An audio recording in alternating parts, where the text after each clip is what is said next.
নমস্কার বন্ধুরা, আশা করি সবাই ভালো আছেন। ভাবতে পারছেন আপনি যে ফোন ব্যবহার করছেন সেই ফোনের যন্ত্রাংশ যে জাহাজে আসছে সেই জাহাজটাই এখন মিসাইলের টার্গেট। ভাবতেই কেমন অবাক লাগছে, তাই না? কিন্তু এটাই এখন বাস্তব।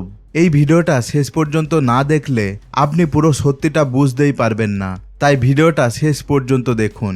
লোহিত সাগর বা রেড সি মানচিত্রের এই সরু জলের রেখাটা পৃথিবীর সবচেয়ে শান্ত জায়গাগুলোর একটা মনে হতে পারে, কিন্তু গত কয়েক মাসে এই শান্ত সমুদ্রই হয়ে উঠেছে এক ভয়ঙ্কর যুদ্ধক্ষেত্র।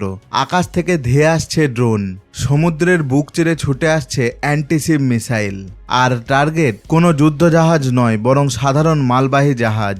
যে জাহাজগুলোতে হয়তো আপনার পছন্দের ইলেকট্রনিক্স বা আপনার গাড়ির তেল আসছে।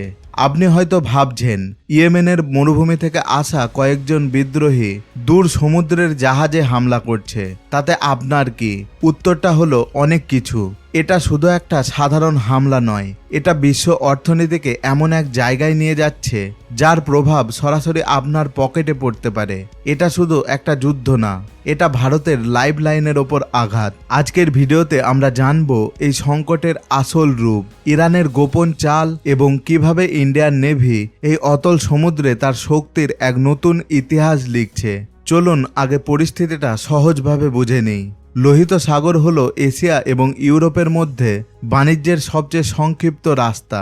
সুয়েজ খাল দিয়ে যাওয়া পৃথিবীর প্রায় 12 থেকে 15% বাণিজ্যের পথ হলো এই লাল সমুদ্র।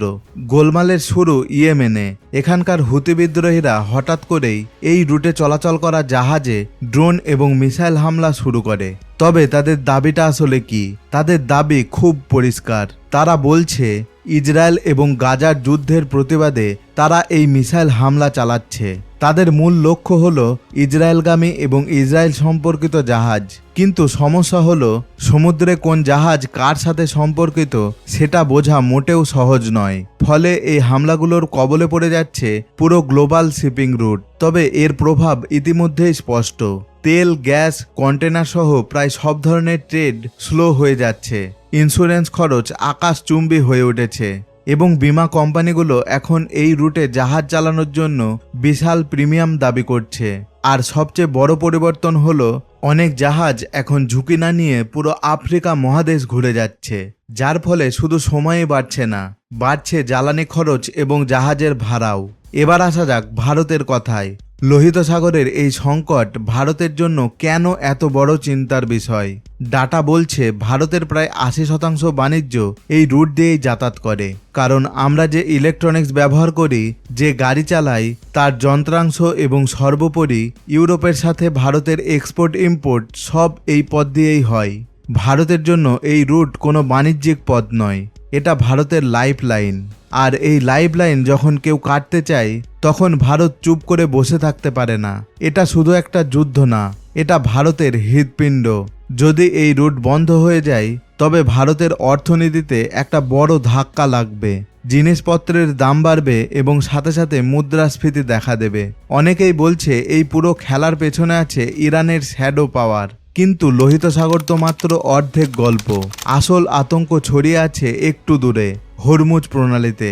এই সরু জলপথ দিয়ে বিশ্বের মোট পেট্রোলিয়াম ও লিকুইড ন্যাচারাল গ্যাসের 1/5 পাস হয়, আর এই দরজার চাবিকাঠি ইরানের হাতে। হুথি বিদ্রোহীদের পেছনে ইরানের মদত আছে বলে অনেকেই মনে করেন। বিশেষজ্ঞরা ভয় পাচ্ছেন লোহিত সাগরের এই আগুন যদি পারস্য উপসাগর পর্যন্ত পৌঁছায় আর ইরান যদি হরমুজ প্রণালী বন্ধ করে দেওয়ার হুমকি দেয় তবে পুরো পৃথিবীর চাকা থমকে যাবে।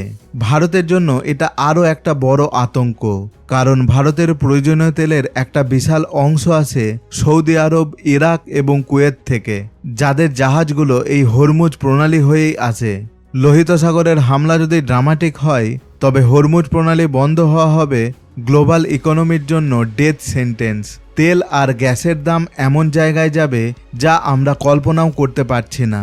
পুরো পৃথিবী অন্ধকারে ডুবে যেতে পারে এক নিমেষে। আর এই ভয়াবহ সংকটের মাঝেই ভারত তার পেশি প্রদর্শন শুরু করেছে। ইন্ডিয়ান নেভি এক মুহূর্তও নষ্ট করেনি। ভারত লোহিত সাগর এবং আরব সাগরে একাধিক যুদ্ধজাহাজ ও ডেস্ট্রয়ার মোতায়েন করেছে। এটা শুধু কোনো সাধারণ পাহারা নয়, এটা ছিল একটা বিশাল পাওয়ার শো। এই মিশনে ইন্ডিয়ান নেভির দায়িত্ব অত্যন্ত কঠিন এবং চ্যালেঞ্জিং। তাদের কাজ বিপদসংকুল এই রুট দিয়ে যাওয়া জাহাজগুলো নিরাপদে এসকর্ট করে পার করে দেওয়া, আকাশে ভেসে থাকা সন্দেহজনক ড্রোন বা ধেয়ে আসা মিসাইলকে আগেভাগেই শনাক্ত করা এবং যে কোনো মুহূর্তে বিপদের সংকেত বা SOS এলে সেকেন্ডের মধ্যে রেসপন্স করা। ভারতের যুদ্ধজাহাজ শুধু ইস্পাত না, ওগুলো আজ দেশের অর্থনীতির প্রহরী। ওরা লড়ছে এক অদৃশ্য যুদ্ধ, যেখানে শত্রুকে দেখা যায় না, কিন্তু তার আঘাত ভয়ঙ্কর। এই মুহূর্তে ভারতের যুদ্ধজাহাজগুলো শুধু পাহারা দিচ্ছে না, ওরা দাঁড়িয়ে আছে এক অনিশ্চিত সংঘাতের সামনে, নিশ্চিত করছে যেন সমুদ্রের নিয়ম ভেঙে কেউ ভারতের বাণিজ্য পথে আঘাত হানতে না পারে। কিন্তু কিছু পরিস্থিতি এমন আসে যেখানে বড় বড় যুদ্ধ জাহাজ দিয়ে কাজ হয় না, দরকার হয় সার্জিক্যাল স্ট্রাইকের মতো নিখুঁত, দ্রুত এবং নির্ভুল অপারেশনের। আর তখনই এন্ট্রি হয় ভারতীয় সমুদ্র কিংবদন্তি মার্কোস কমান্ডোর। মার্কোস, যাদের পুরো নাম মেরিন কমান্ডোজ, এরা ইন্ডিয়ান নেভির সবচেয়ে এলিট স্পেশাল ফোর্স, যাদের ট্রেনিং, দক্ষতা এবং সাহস সবকিছুই একেবারে অন্য লেভেলের। তবে এদের কাজ কি? হোস্টেজ রেস্কিউ, চলন্ত জাহাজে হেলিকপ্টার থেকে ঝাঁপিয়ে পড়ে মুহূর্তের মধ্যে নিয়ন্ত্রণ নেওয়া, আর মুখোমুখি ক্লোজ কমব্যাট লড়াই, যেখানে ভুলের কোনো জায়গা নেই। যখনই কোনো জাহাজ হাইজ্যাক হওয়ার খবর আসে, তখন এই কমান্ডোরাই হয়ে ওঠে শেষ ভরসা। যেখানে পৌঁছাতে সাধারণ সৈন্য ভয় পায়, সেখানে নামে ভারতের এই মার্কোস কমান্ডো।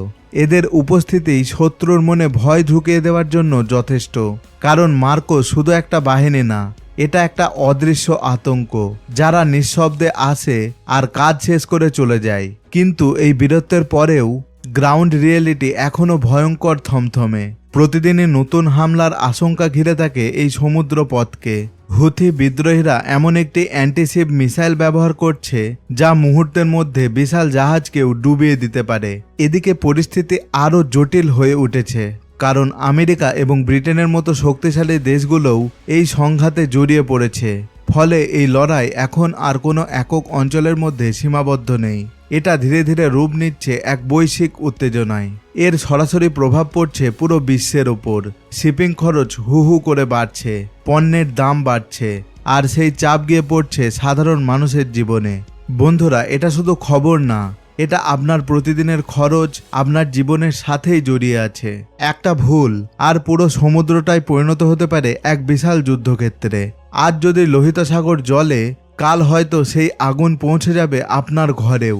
লোহিত সাগর থেকে হরমুজ প্রণালী, এই উত্তাল পরিস্থিতি আজ আমাদের সামনে তুলে ধরেছে এক ভয়ঙ্কর বাস্তবতা। এটা শুধু একটা সমুদ্রপথের লড়াই নয়, এটা ভারতের ক্রমবর্ধমান নৌশক্তির এক বড় পরীক্ষা, এক নীরব যুদ্ধ, যার ফলাফল নির্ধারণ করবে ভবিষ্যতের বাণিজ্য, অর্থনীতি আর আমাদের দৈনন্দিন জীবন। প্রশ্ন এখন একটাই, এই সংঘাত কি এখানেই থামবে, নাকি লোহিত সাগর ধীরে ধীরে পরিণত হবে পরবর্তী বড় যুদ্ধক্ষেত্রে?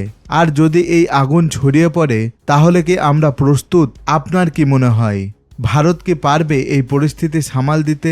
কমেন্ট সেকশনে আপনার মতামত অবশ্যই জানাবেন। ভিডিওটি যদি আপনাকে এতটুকু ভাবতে বাধ্য করে, তাহলে একটি লাইক করে বন্ধুদের সাথে শেয়ার করে দিন। আর এমন সব গুরুত্বপূর্ণ বিশ্লেষণ পেতে আমাদের চ্যানেলটি অবশ্যই সাবস্ক্রাইব করতে ভুলবেন না।